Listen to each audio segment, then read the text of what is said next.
So it's down to 200 because it was up to 400 a day. And no, they had bodies in. They had bodies in freezers. They had them in in rooms. Okay.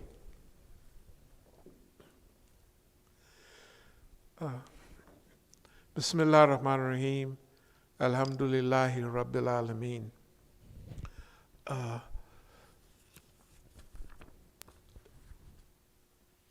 I'll start by reading one of our. It is not righteousness that you turn, it is not piety. Piety is not that you turn your faces toward the east or the west, but piety is those who believe in Allah in the last day and the angels and the book and the prophets and give money in spite of love for it to relatives, the orphans, the poor and the wayfarers and the beggars, and the freeing of slaves, and perform the prayer and pay the zakat, and fulfill their covenant when they make one, and are patient in adversity and affliction, and in the thick of fighting. Those are they who speak the truth, and they are those who are God-fearing. Yusuf Ali puts it like this: it is not righteousness that you turn your faces toward the east and the west, but righteousness is to believe in Allah and the last day and the angels and the book and the messengers, to spend of your substance out of love for Him, for your kin, for orphans, for the needy, for the wayfarer, for those who ask, and for the ransom of slaves, to be steadfast in prayer, to practice regular charity, to fulfill the contracts which you have made, and to be firm and patient in pain, suffering, adversity, and throughout all periods of panic. Such are the people of truth, the God-fearing. It goes on to say in one of the footnotes, then come the Muslim virtues of firmness and patience. They are to persevere the dignity, or preserve the dignity of man with soul erect. 3 sets of circumstances are specially mentioned for this exercise of this virtue: bodily pain or suffering. Number 2, adversities or injuries of all kind, deserved or undeserved, and periods of public panic such as war, violence, and pestilence. I guess what we're living under now would be called a pestilence. And then As-Sabiqun fil basa'i. Of course, Sabiqun are those who are patient, persevering, and steadfast. They're forbearing. Sabara, to be patient, to check, to tie, to contain. Basa'a is during adversity, distress, difficulty, and even poverty.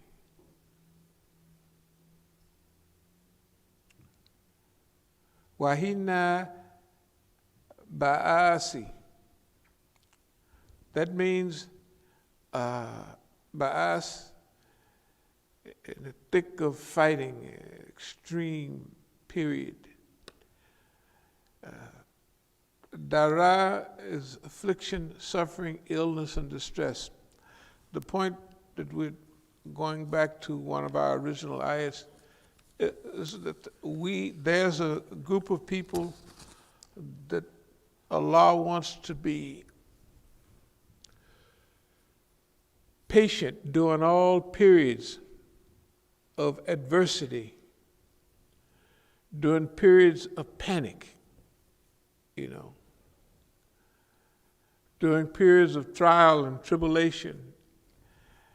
And they're supposed to do this with a certain spirit of, as Yusuf Ali was saying, with their soul or spirit erect. I'm going to use a few words today to relate to our period right now.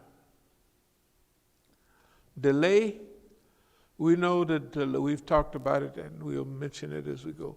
Delay is to take your time. When 9/11 first happened, some of the people were saying, man, this people did it, that people did it.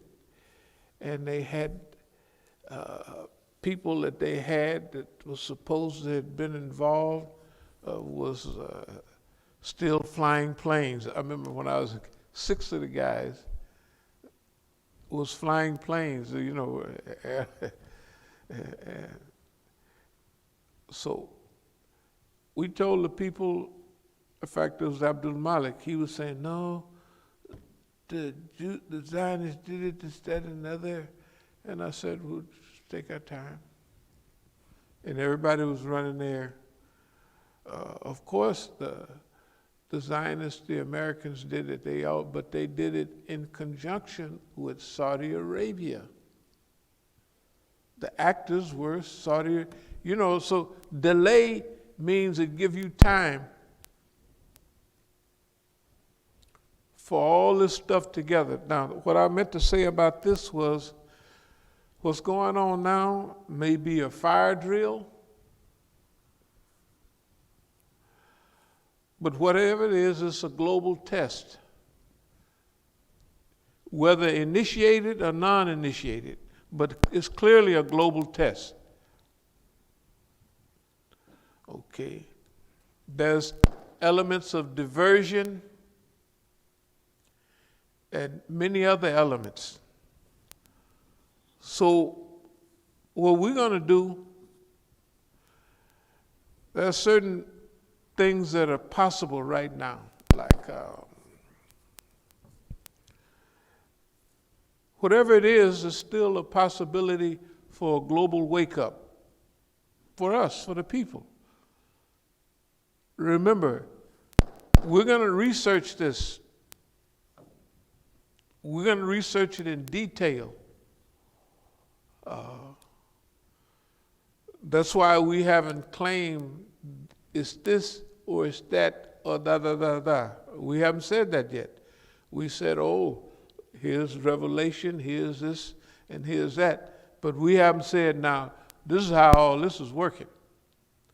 We haven't did that. Because that would go against our principle of delay. So we got to look at this from a religious position. Ramadan is coming up. They just had Easter, or Easter is something, whatever it was. Good Friday, and all them. Yeah, they just went through, and then Ramadan will be probably Thursday, something like that. From social sciences, we're going to look at it from a socio-scientific position. What is the behavior of people? When this thing happened, how did they act? What was their behavior pattern? We're looking at it, we've been looking at it from an economic point of view. How did the economy behave? We have to break it down too into more than one part. Okay, how did the economy behave? How much of it was engineered, right, by the system? And how much was the natural feeling of panic? See, in the old days, in the stock market and all that, they used to always call it a panic, the panic of 1838, the panic of 1893. They always, the panic of 1929, that is the panic, that's what they call it. The stock market crash was a panic. Because that's what people did. They panicked and they started selling. When they started selling, it went all, just kept falling. Okay, the stock market did that for a couple of weeks, but then they did a few things and it stabilized. Then the thing started going up. No matter how much bad news, they had bad news. The unemployment went from 6 million to 11 million. Now it's up to 17 or 18 million people unemployed or more, something like that. Whatever it is, they just, and it ain't going nowhere. The thing is going up. Right in the middle of all of that bad news. What is it, 40,000 people dead now? Don't affect us. It ain't affecting. So something is clear that somebody's manipulating that. Okay, but we're not going to put a thing on that till later. Why? We have to look at all the world, in every place in the world, from a political, from a religious point of view, psychological point of view. What was the effect of all of this on the psychology of the people in the world? How did it affect their behavior? And then the old adage, how much is manipulated, right? And how much of it is natural? That's our job to do. Other people, when it says to be patient during all periods of panic, that's what we're doing. We're sitting back and we're going to research this. Why? Because part of our goal, remember, has always been to become the research engine of the Islamic movement during our period. That's been influence, direction, change. But to be, when you want to know about, if you want to know about the black and the Islamic movement during the last 20 years, go back from 10 years back, you can just go to our As-Sabiqun and it'll give you the whole story. I mean, it's in detail. And when you read it, when I read them, it seems like some brainy ideologue type, professor type movement, you know what I mean? Wrote those. Definitely don't seem like I wrote them. I read them like, I read the things now and I'm just, it's like the first time, man, look what's going on. You know, I'm reading them like that now. And they're old. We have to do the same thing. Except, you got to remember now, we were always analyzing and always predicting and then. But now, this is a bigger arena that we're playing in. So we have to research this. We've been doing it from Jump Street. Study global behavior. Study regional behavior. Economy, psychology. Like Franklin Roosevelt said in 1932, when he became president, the only thing we have to fear is fear itself. But that was 3 years after the panic. The panic was 1929. He was elected and he did a few things.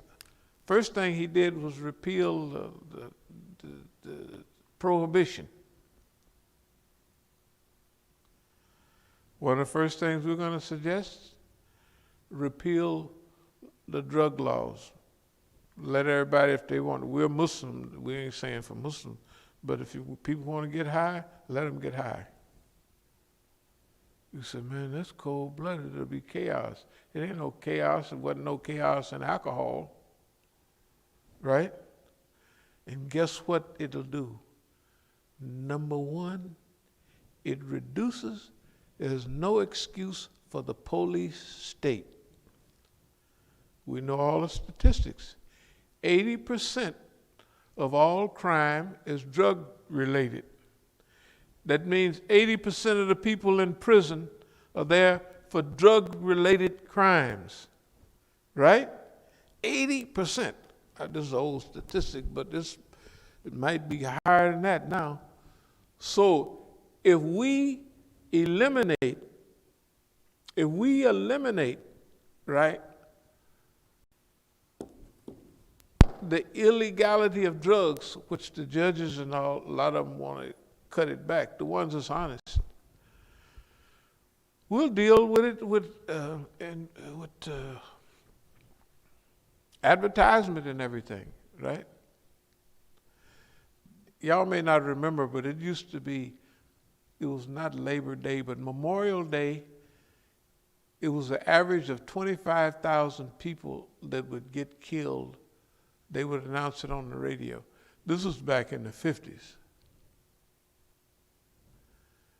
And they didn't have that many cars on the road. But what would everybody do? They drank and drive. They had highways that was made, one road this way, one road that way, and you just take one dip and you'd head on collisions. They were all deadly, right? And everybody drank and drive. On the weekend, you ask one of your relatives, where's your car? Well, I drove it off, went off the highway, run into a house, run into a field. It was all common because everybody drank and drive. They don't do that much anymore. Advertisement, designated drivers, all of that stuff. We can do the same thing with drugs, right? These people can sell ice to Eskimos. Psychology, the best psychologists, they work for them big companies. If they can study us to sell us stuff, they can study us in detail, right, and help out. Overnight, drugs went from this dirty, low-down dope dealers and users to what is it now? It's a sickness. And when you see a person involved in dope, all the movies are saying it, everything, just give them a big hug, basically, right? What about me and you? Was they saying that 5 years ago? Nope. Put them in jail. Lock them up and throw away. Good God Almighty. Hey, man, the advertisement. A lot of this is we can do what we want and we can affect it with good old, not good old time, modern advertisement. Where the people you advertising to know that the people is putting this message out is trying to help you. They ain't trying to slick you or trick you. And so we can have a liberal drug policy, all the dope. Another thing it prevents global lockdown. The police, remember, we got to have a good society. People have to be good or they'll be in a jail. Why? It's too much high-tech stuff. It's too much ability now for a dirty bomb, right? You can collect some material, put it on fire and put it in a fan and blow it over and kill everybody within 10 blocks. Easy. It ain't all that stuff is available. So we got to have a good society, or like I told FBI, it was years ago, I said, hey man, I don't want to live in a society y'all is hooking up. I use the term global lockdown. We have to be on lockup. If we follow what you guys are doing, everybody, you can't have no freedom, because any freedom people can run da-da-da-da-da. So you have to gonna spy on everybody. You're gonna have everybody in handcuffs. You can't have no freedom hardly. You can't have it because it's too much ability. So you have to have it just like when everybody had guns in their house, and most of the killings was accidental. The kids found their daddy's gun, and they on all the movies they shot the guy. Then they catch up was all, so they knew he'd get up and walk away probably. So they shot their poor little friend and killed him. My friends, a lot of the only deaths I knew, in the 50s, early 50s, like was when the kids found their daddy's gun and shot their friend. Yeah, they shot their friend because after all,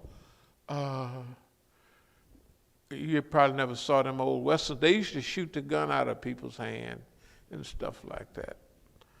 It wasn't as gory as it is now. But anyway.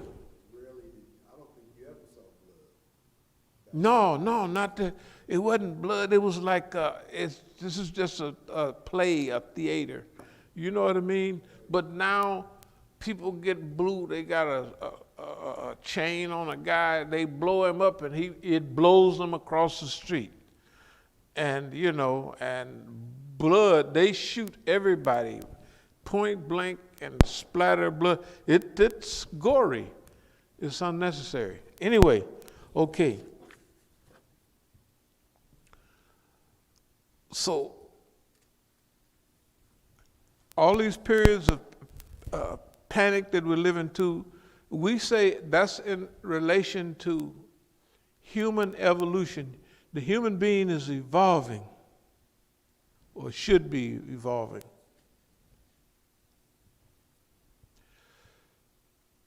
Therefore, our environment should be evolving. In fact, in some of the writings, we made a statement that they make in other literature about,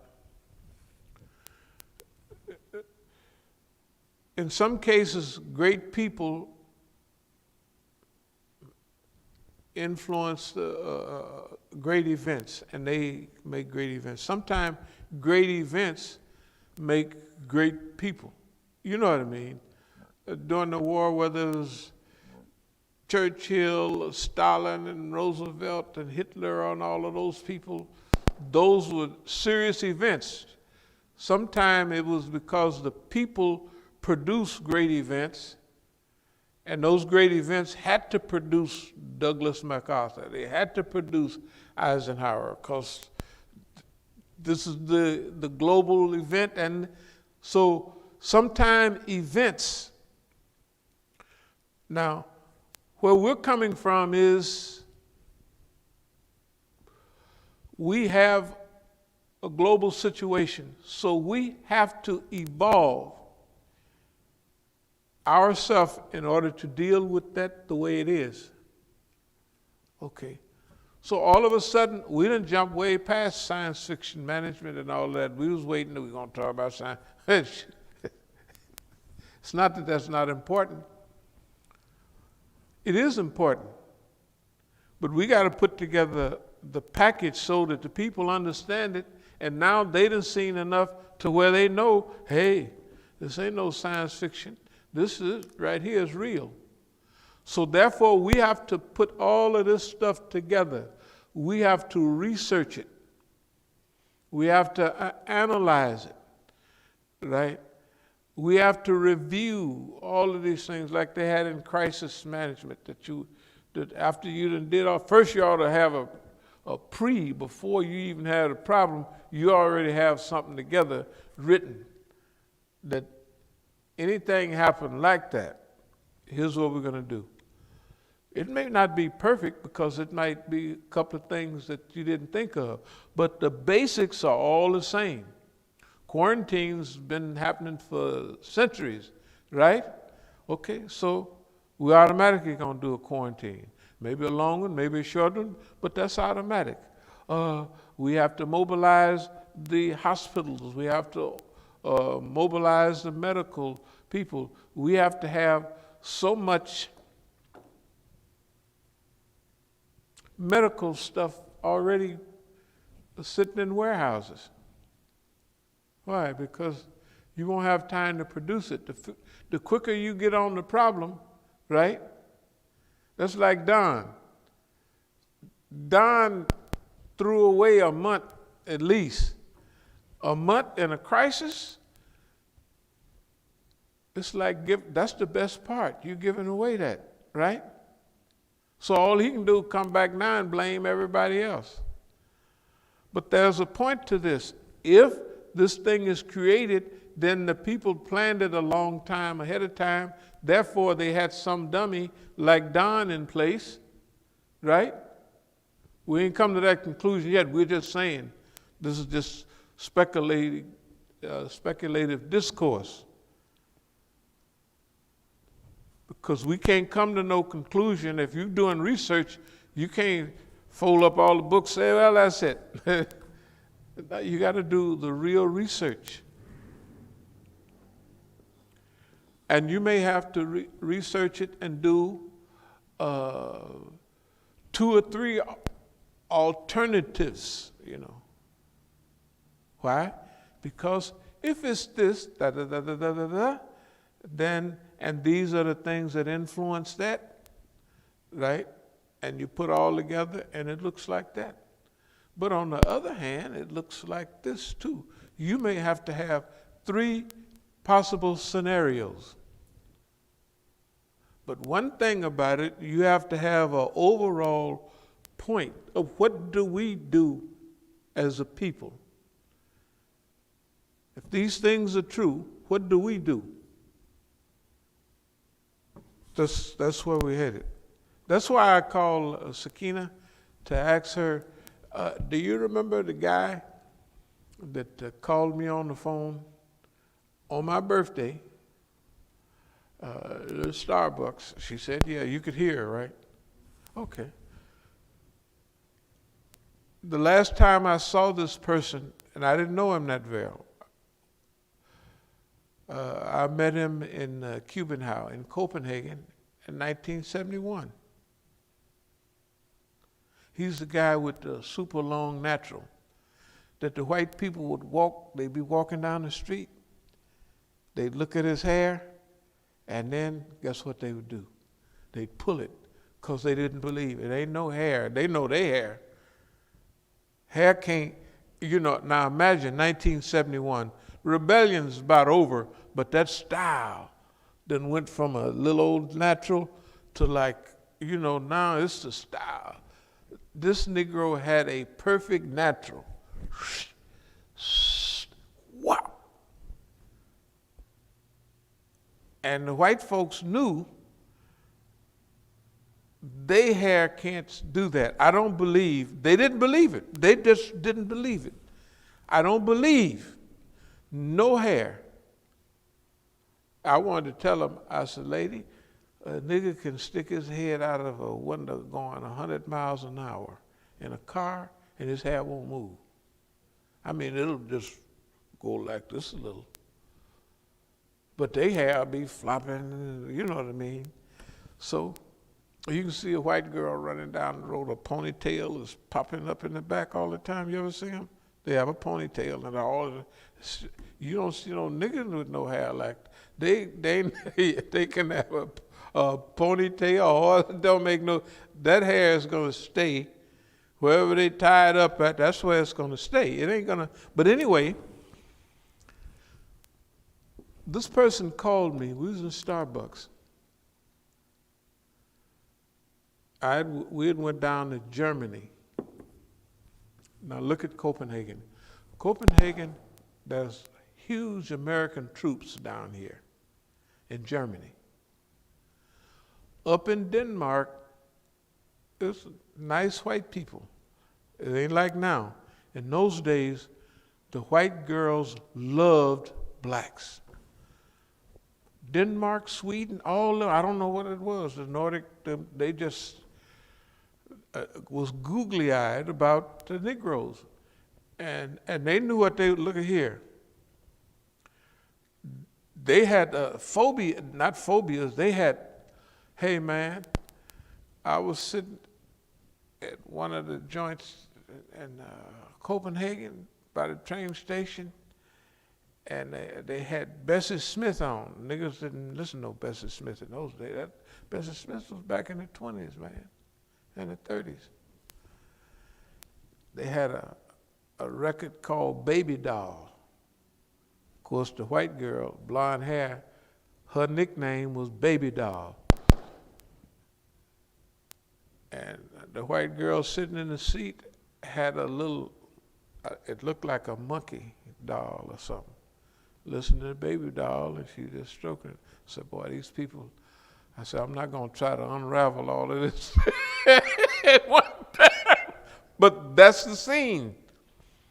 In every book on black people, the niggas in the army didn't know nothing about black people. But them white girls, any question, they had all the books. You go in their house, they had every book on black people, every book. I mean, and so, now, what do you think the army is gonna do if they got they niggas down in Germany that on the weekend they go up to Denmark and Sweden, and a big number of them stay there. They don't ever go.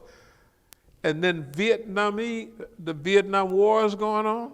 You remember the countries that let them, Americans, you could run to Canada, but you could go to Sweden too. Denmark wouldn't send you back.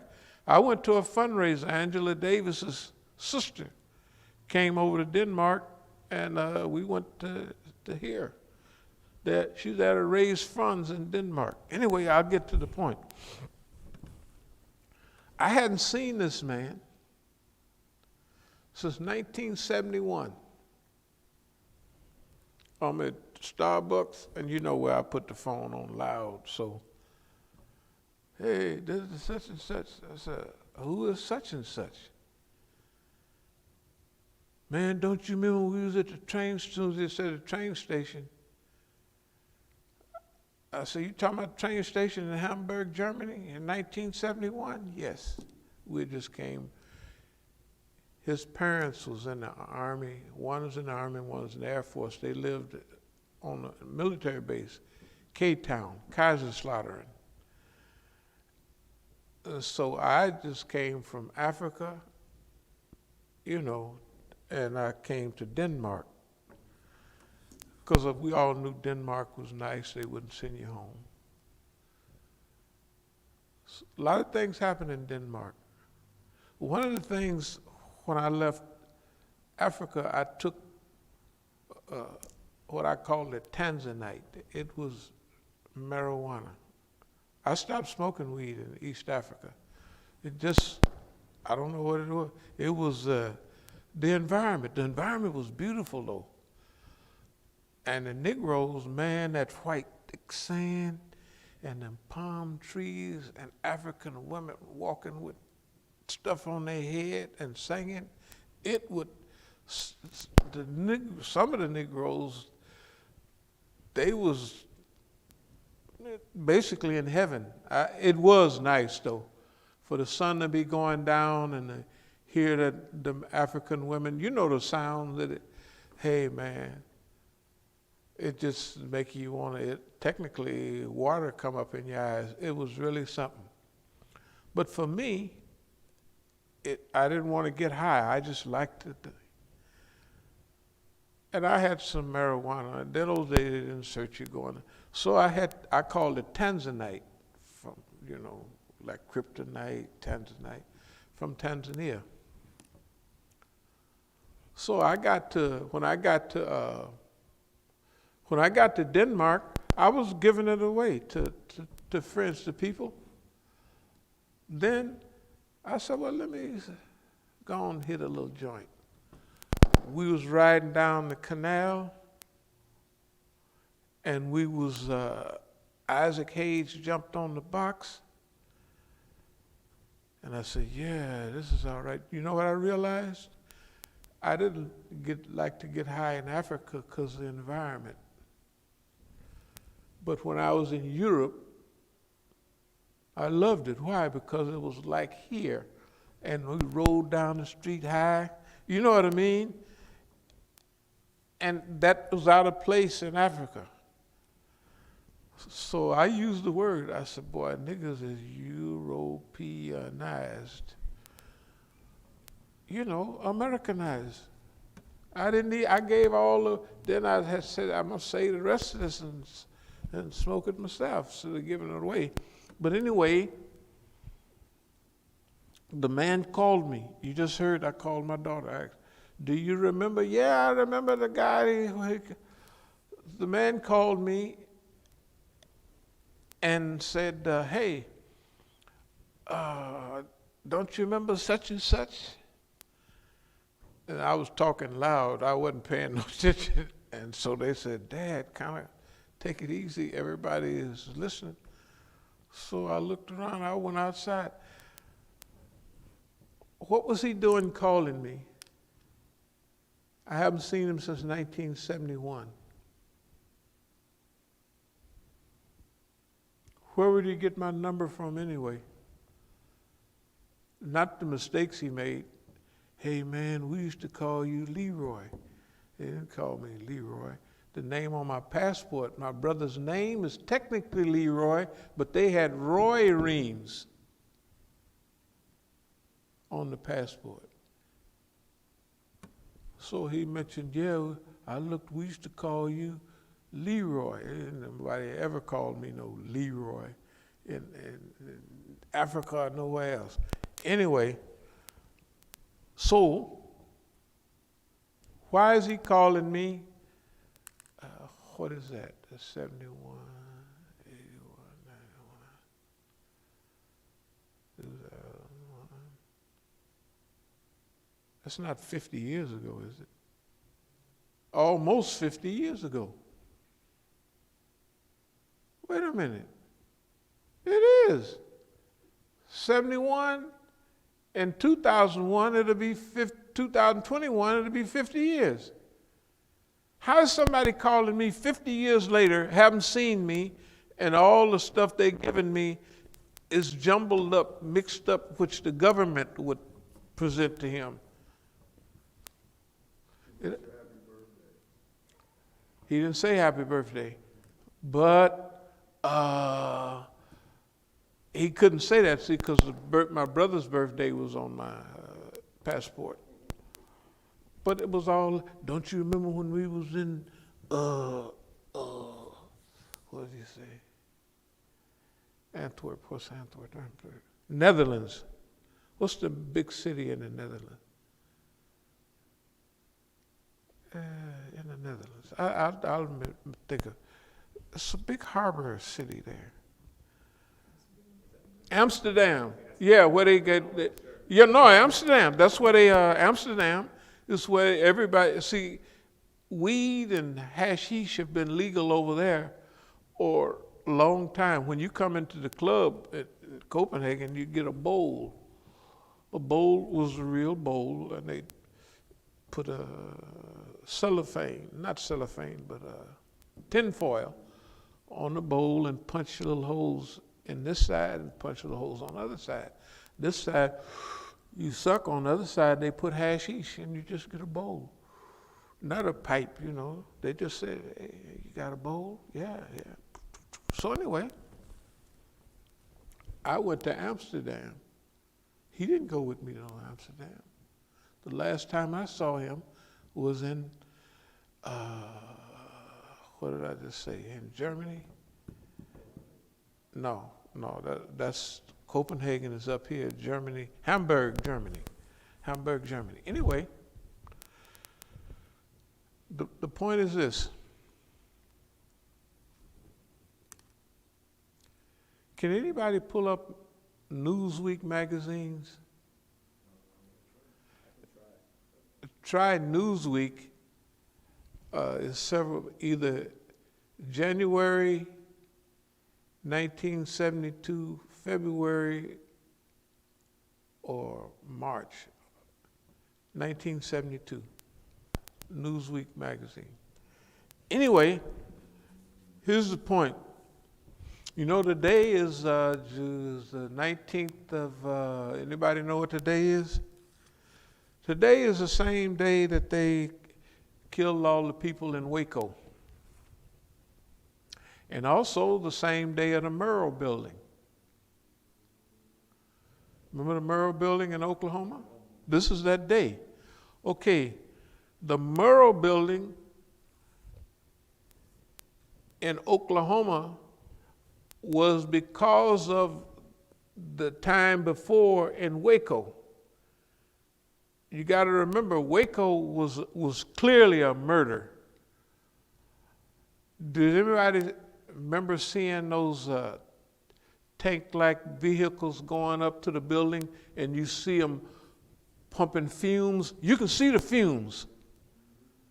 And after they got it full, I remember that lying woman, Janet Rito, the old ugly woman, talking about there was no pyrotechnic device, firecracker, to set it off.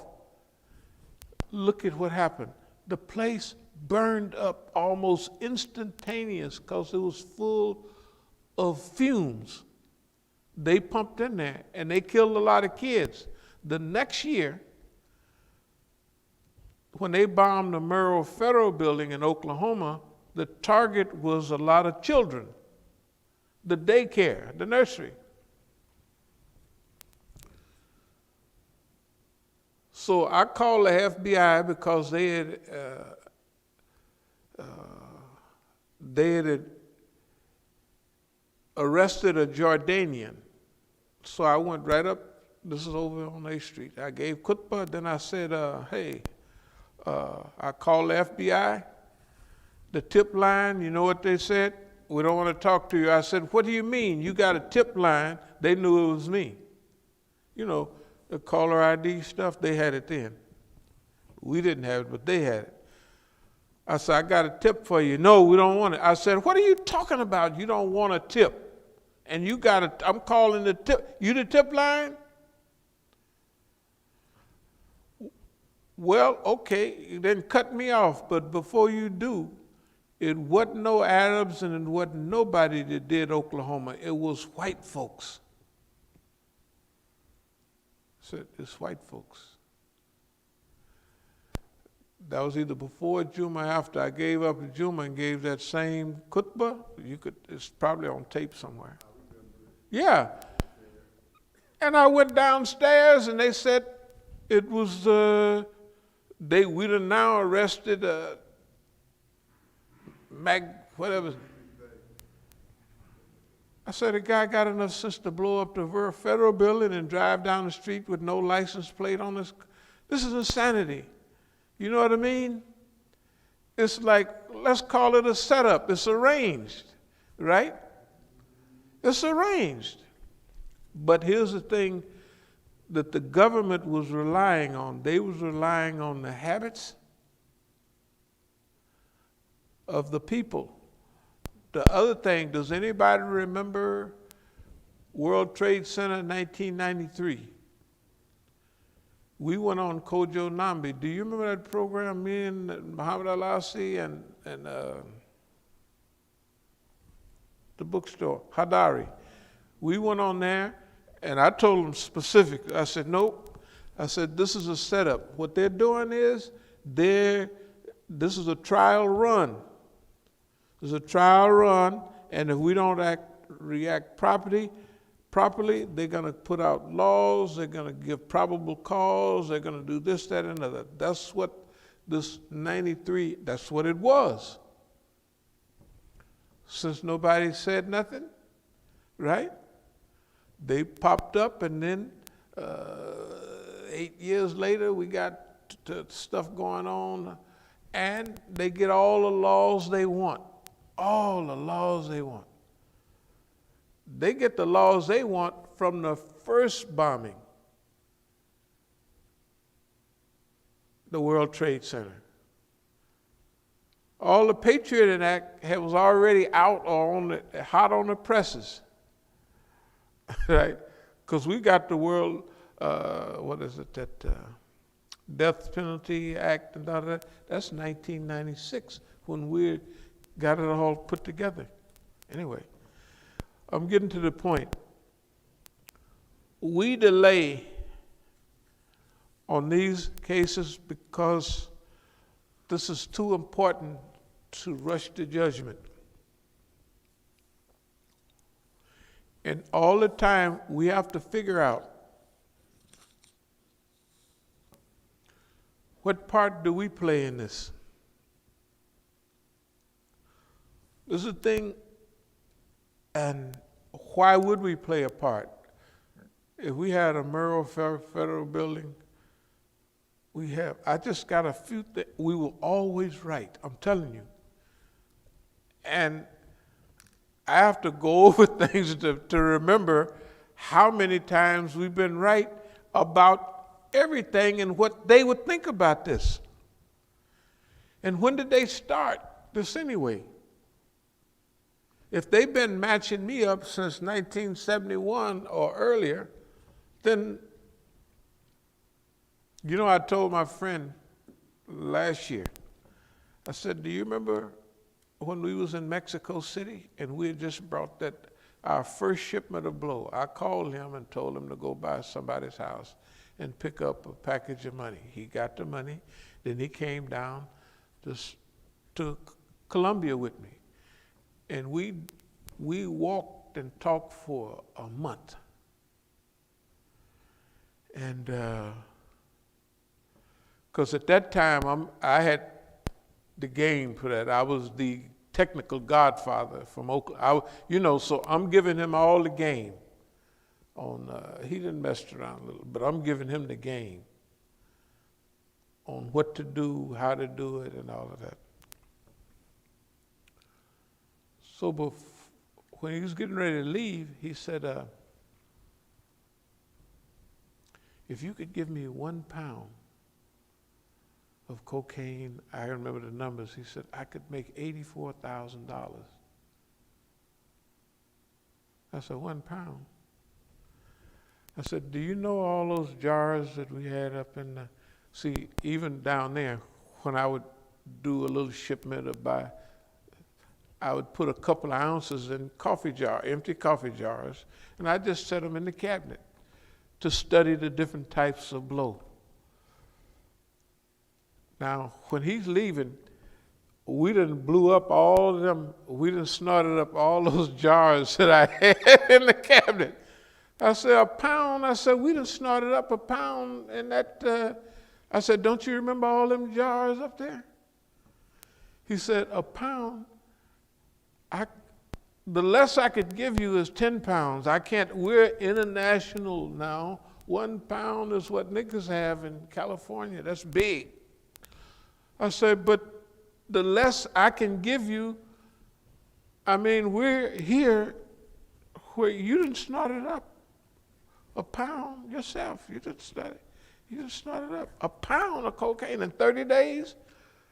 You know, we walking the mountains there, we getting around. But it was all strange to him. If we went to a bakery, he would say, this food is so natural, it's not even good. This is the words he said. He said, this food is so natural, it's not even good. You know where they put, if you buy barbecue potato chips, they got a team that studied that flavor, and they sprinkle that flavor on there because you like it. So you just eat. Suppose you eat food that's just healthy, it tastes like it tastes.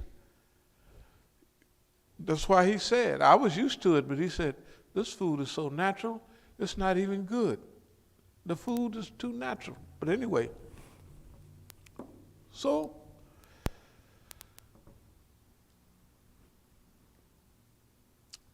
I said, look, man, I said, do you remember it was a white woman and a black girl, which they was following us around in Mexico City. Now, we done took the blow. The idea is, I can't come into the United States, but I wouldn't come in the United States.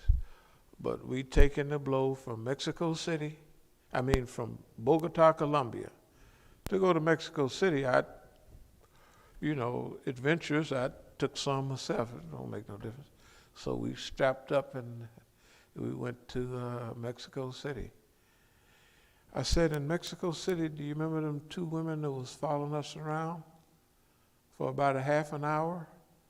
And a half an hour later, I had strapped the cocaine on them and said, he said, yeah. I said, Do you know why I did that? He said, I thought you knew something slick or special.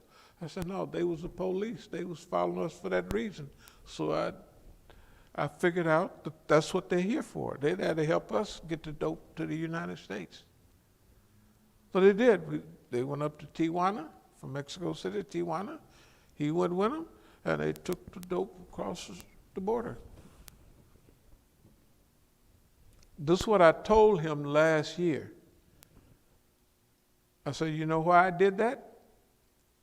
That's in 1972. I said, because I knew they was the police. Don't you remember me saying that I'm tired of dealing the white man's dope? He said, yeah, but I just thought just talking. So it's the white man's dope. So anyway, that's in 1972.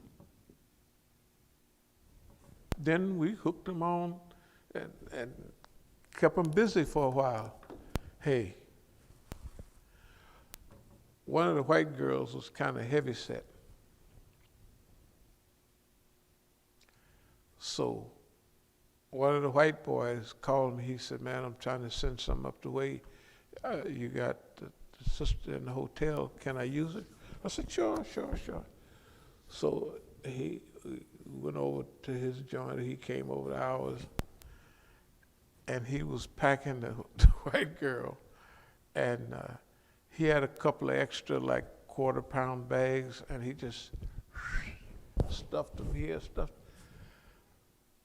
The guy pretended his name was Tom. That wasn't his real name. I said, Tom, I said, if that girl can go through the customs the way you done packed up, white folks can do anything. That's exactly what I said. I said, if she can walk through customs, she's got a little, but she's puffed up. I said, if she can walk through what she did, through customs, and he wasn't like nervous about adding it. You know, we would shape a body on. We could take a skinny girl, put legs on her thighs, put her butt on. You know, she'd be healthy looking when she finished. I said, Tom, if that girl go through customs, white folks can do anything. And she got through. The point is, this relates to us and our mission. The white folks have been tuned in for all of these decades. Why? Why? You know, what happened in Oakland that would have them follow me all the way around the world? That would have them, everywhere I go, they already there. I can anticipate one thing, that whenever I get there, now remember at that time, African Americans didn't travel too much, so technically I can't hide anywhere. If I go to an airport in Bolivia, which I have, everybody's gonna know it, you know, because therefore I had to know that I'm sanctioned to do this. I'm sanctioned to do this. So much, and then after that, they're going to take the money back. That's why I always did something on the side. That's why no poverty? Why never broke? Why never broke? Because I knew they was going to take all the money back that we made through them. They're going to come by. They sitting there counting it. They know how much money you got. Right? And the reason I quit that business, it was several reasons. One was ethical, because you can't help everybody and kill the rest, you know what I mean? You just can't do it. It don't work. At first you can, but then after your ethics and morals get so high, you say, finished. Then the other thing is, remember wandering in the wilderness. And remember the part about underground. You can't do, look here, you can't work underground and do what we need to do in the future. Remember, this is 71 and 72. In fact, when I got to South America, it was New Year's Day, because I was making a comeback. You know, New Year's, I'm going to come back. Yeah, I did make a comeback. Yeah, it ain't bad. That's a comeback, a real live comeback. Okay, so the question is if they know everything you're doing and arranging it, then you can't do nothing underground. And if you do anything underground, all you can do is blow up a building like you mad. You know what I mean? So you got to work above board. In order to work above board, you got to be clean. So that's why I came back and went to prison. I tried to beat the case, but they were slicker than I was then. They ain't slicker now. We done caught up with Boss Man. I'm sorry. We make Boss Man repeat himself over and over again. That's why the little yellow car don't start out there. Why? Because I took it to get it fixed, and the guy charged me $400-something, but it don't work. It worked just enough to get it back there. So no problem. We just leave it sitting there. We just make a CD for them and tell them that how long we've been knowing that you do what you do, and why we won't take no car nowhere else but to you, because we know what you're going to do when you get my car, and I know what the white man wants when you do it. If you mess the car up, the white man don't want me to go on a trip. If you fix it correctly, the white man is saying, go ahead. So I anticipate it. I've been doing it all the time, on everything. Boss man, technically now, is a dummy. Now remember, in a fight, when you fighting your opponent face to face, other people can't see certain things. But you fighting them and you say, oh, my boss man, you're repeating yourself. Boss man, you're stuttering. That ain't you, boss man. The boss man is stuttering. The boss man is messing up. It's a mess up under all circumstances. If Donald Trump is hired to do what he do, then he's hired by people that have studied the psychic of Donald Trump, and they know he's the only one you couldn't hire Obama to act like him. He couldn't do it. But Donald Trump has the ego, the stupidity, and the rashness to act like that. Since we've been here, Donald Trump told the governors, now I'm going to give y'all, because he was lying, I'm going to give y'all the thing, you go out and you fix this, do it the way you want. The governors do what he want. Now he got the white folks running and jumping up and down in the street. You can see it. The man is crazy. Nobody else would do that. Because we was here Friday and it was one thing, and he told the people, because Thursday, I'm the president. I can do anything I want. Yeah. And then he looked stupid just the way he do, just like I'm doing now. Then Friday, the people told him, boss man, you can't tell the governors and stuff like that. They're governors, okay? And so then he come back, say, yeah, shoot. We're going to fix this, and the governor's going to take care of this, the governor's going to take care of that. Y'all remember that? As soon as they did, he run out to other white folks to charge the governor. It's unbelievable. But see, you know it's what it is, because nobody else would do that. Can you think of any other politician that would have the stupidity, the courage, or the bombacity to do that? Nothing but a clown. He loves it.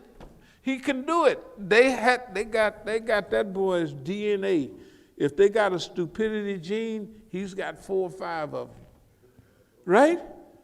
If they got bombastic ego genes, you know, the white folks study your gene. They study everything, try to predict what your behavior.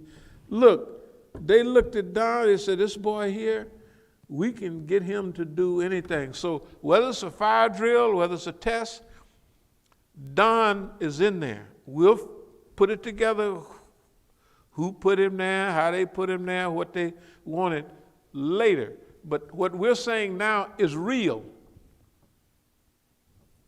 What's right, tell the truth. What we're saying is real. That boy is acting like he's acting. And he don't have no bottom or top, like I'll get some sense after a while, I'll learn later. He don't do that. I like that boy because he is predictable. If he's supposed to do it, he's what they used to call contrary. You know, contrary. If you tell him everything, everything that you're supposed to do, that we went to, remember the other day on the list? He do that. He does it, but he does it with expertise. He don't just do it. He do it with flim flam. I said, hey, Don don't follow nothing. That's why they got him there. That's part of the, you know what I mean?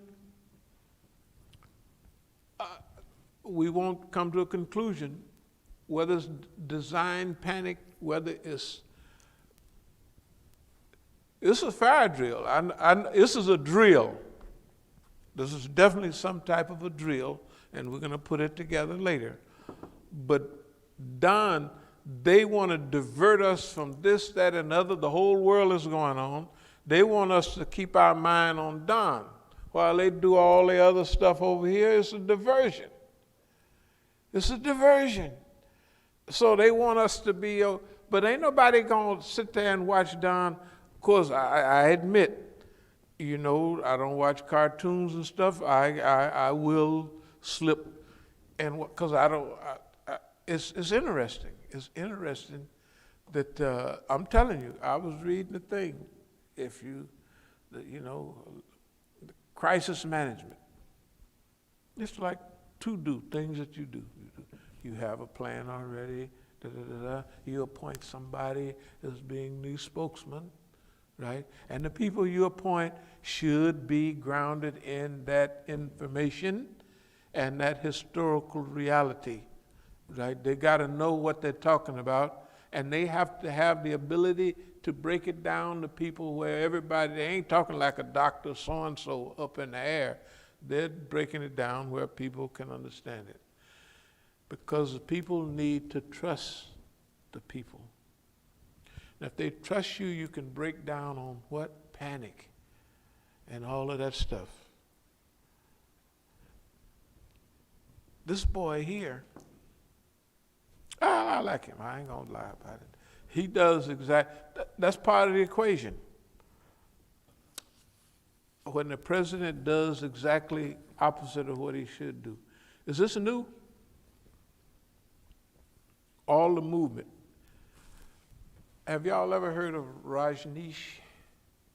Rajneesh was a turban-wearing Indian in the 80s. He took all the white folks up to, a Swami, a guru-like guy. Took all the white folks up to Northern California, I guess he bought so many Rolls Royces. Right then, boop, he just disappeared. I said, man, Rajneesh is the police. I realized what they was doing. Then, have you ever heard of Sheikh Abdul Qadir? He used to call Sheikh Abdul Qadir as-Sufi. Then he called him Sheikh Abdul Qadir al-Murabit. Murabitun in Europe and Murabitun in Africa. In '84, in our masjid, Jamal Zarabozo brought a guy from South Africa. He was the imam of Soweto, supposedly. And you know how popular South Africa was at that. That was at the height of, it could have been '86, something like that. That was at the height of, that you had credibility. You come from South Africa, and we having all these divestments, photos, ops over here, all over here. And so he came, he talked in our masjid in Oakland. After that, when I went to South Africa, I saw that what was being presented wasn't exactly, and maybe nobody expected me to come, but he was being presented as the Imam of Soweto. I have pictures of the masjid they built in Soweto. Shoot, it was $1 million masjid then. And they built it for the Africans. Of course, anyway, long story. And then the different groups, and then you got the Farrakhanis and all of them mixing around. Yeah, in South Africa and the movement. To be brief, what I realize is the white man controls each and everything we're doing. There, here, don't make no difference. The people that you hear on the circuit, you hear them because they want you to hear them. And if they don't like what you're saying, like Professor Griffin, remember how popular they were? They take them off. You can't listen to them no more. And then you get gangster rap. Kill that bitch, shoot that nigga, F you, all this bad language, right? Bad language. So they control what we hear. They control our music. They didn't control, rap slipped up on them, and all them people making all that money, and then they start wars. East Coast rappers, West Coast rappers. And all the big ones get killed.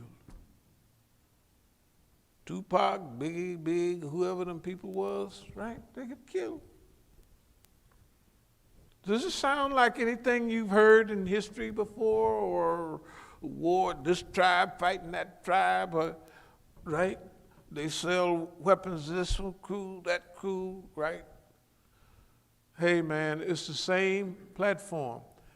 That's what boss man don't like.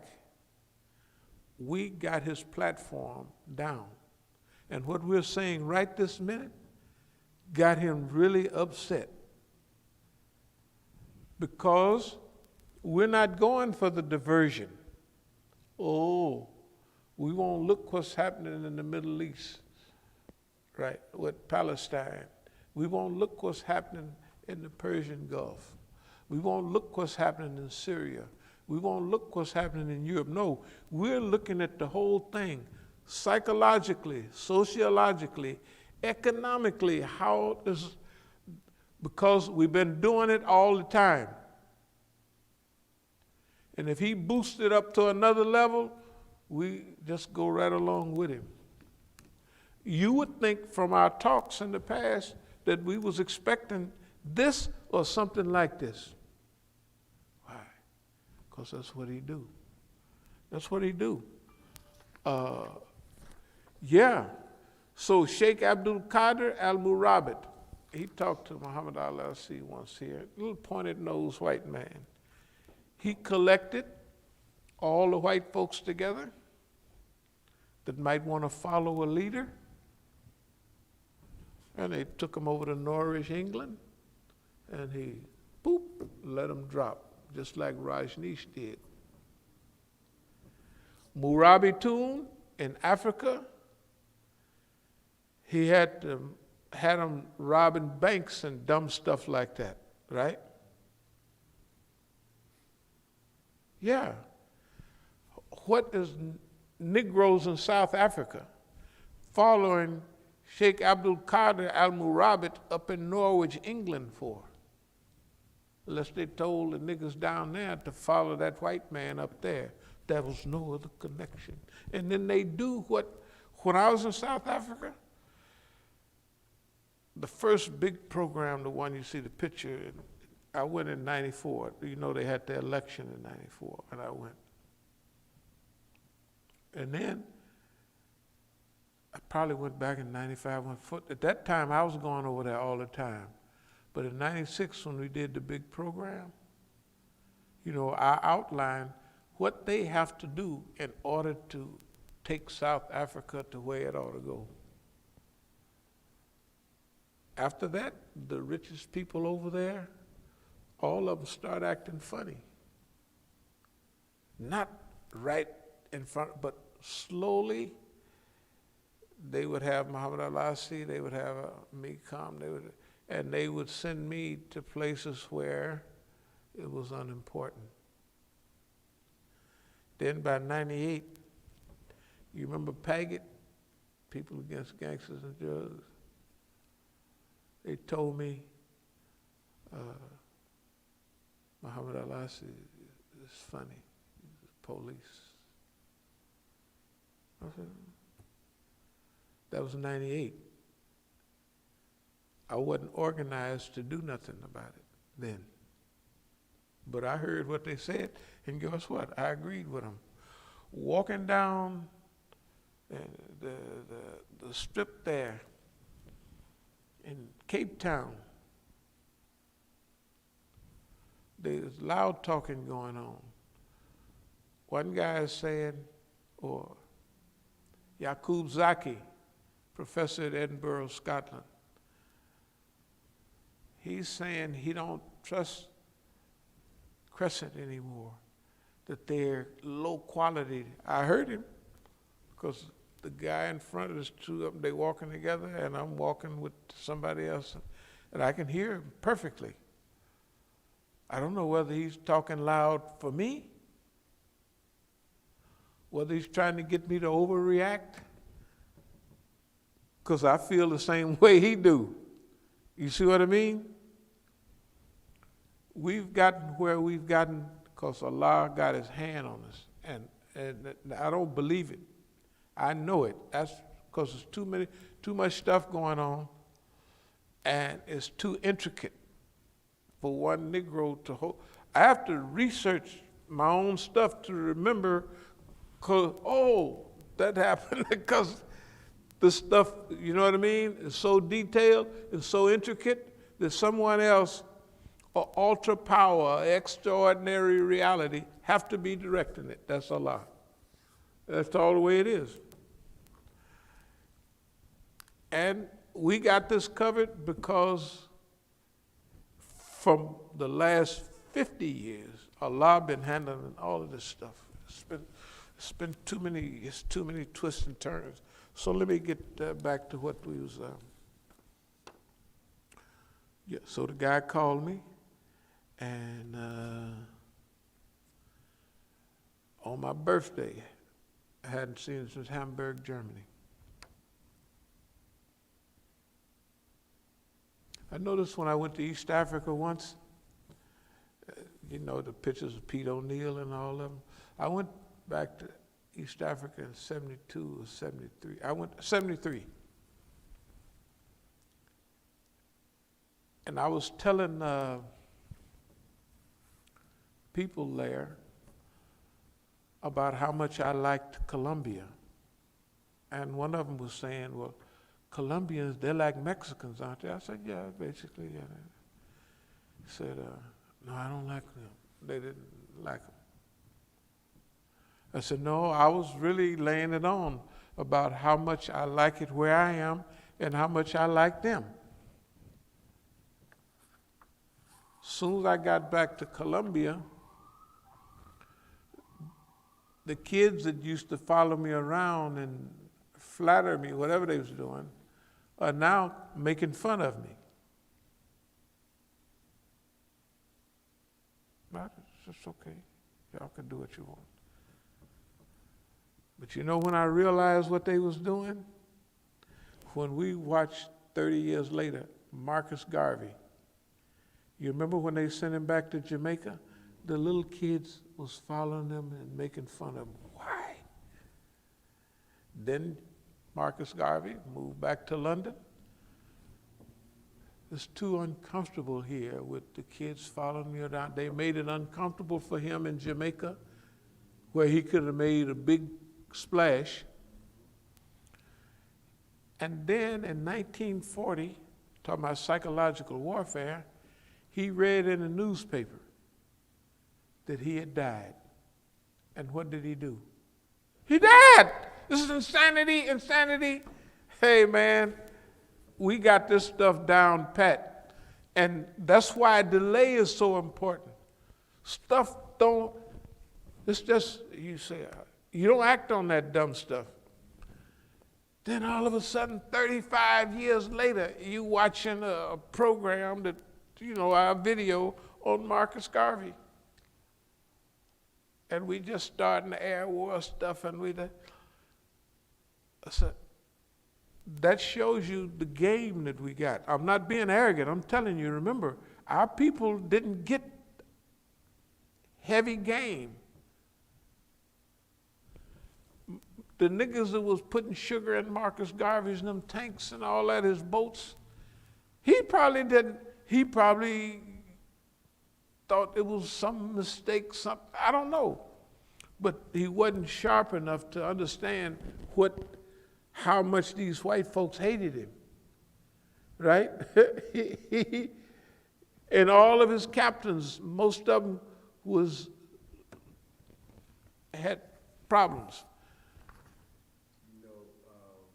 After you talked about that before, I came across something where newspapers usually do that.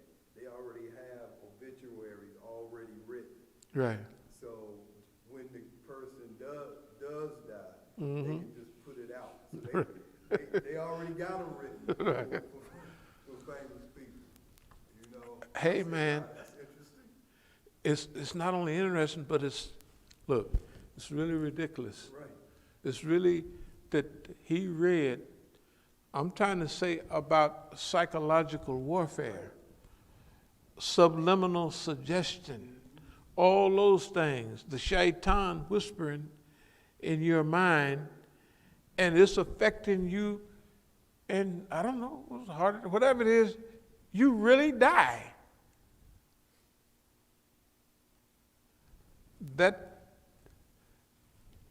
Look, I know there's something about our mission, and it's big. It's already big. We don't have to worry about that. It's already big.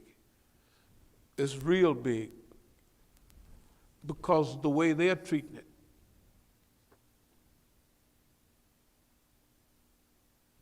We could just go by historical batting average, which I'm not going to go over now, but just think about what was talked about and then what happened.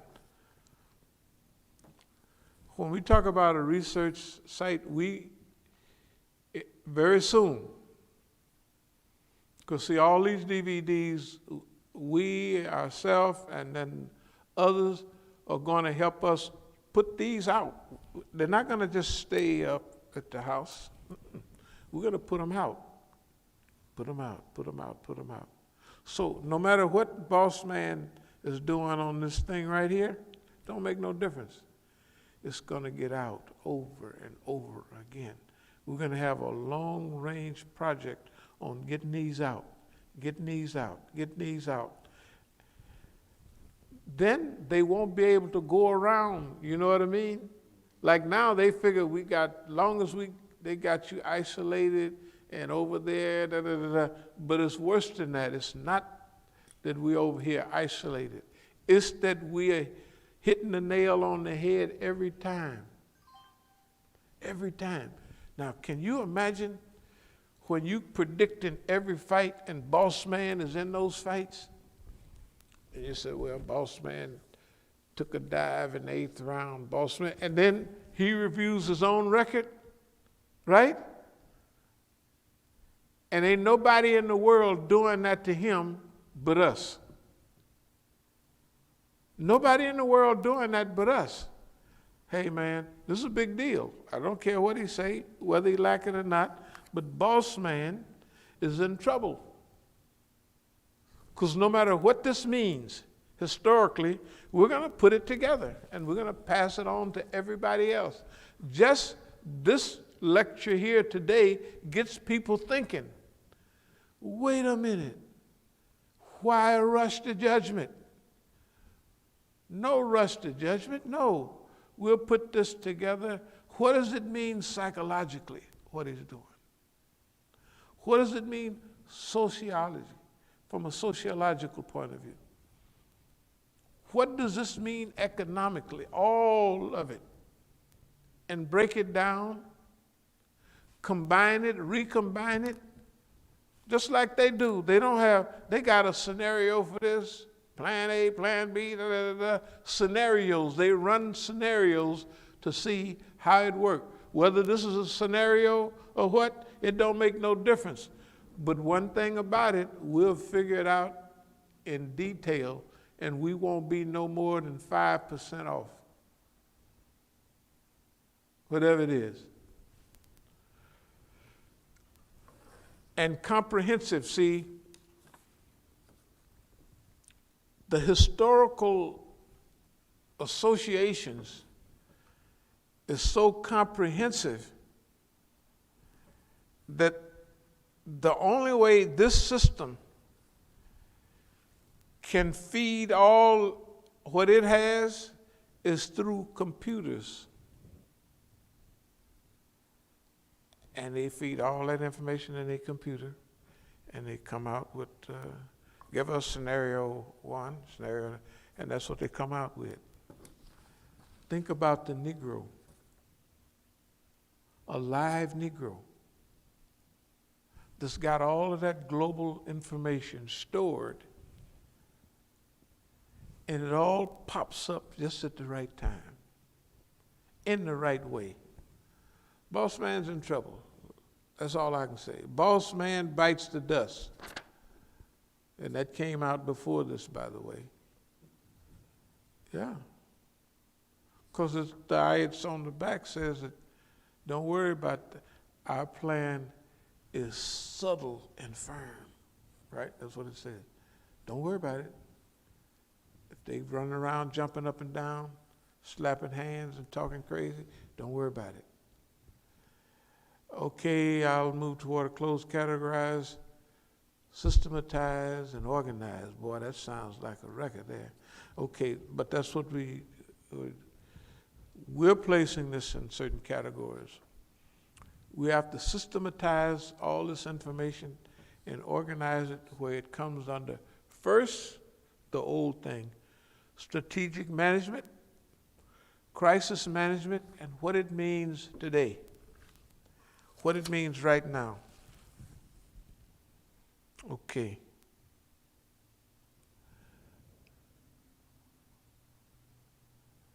Well, let's close with this. One of the reasons is that oppressors are bold, greedy, unrepentant.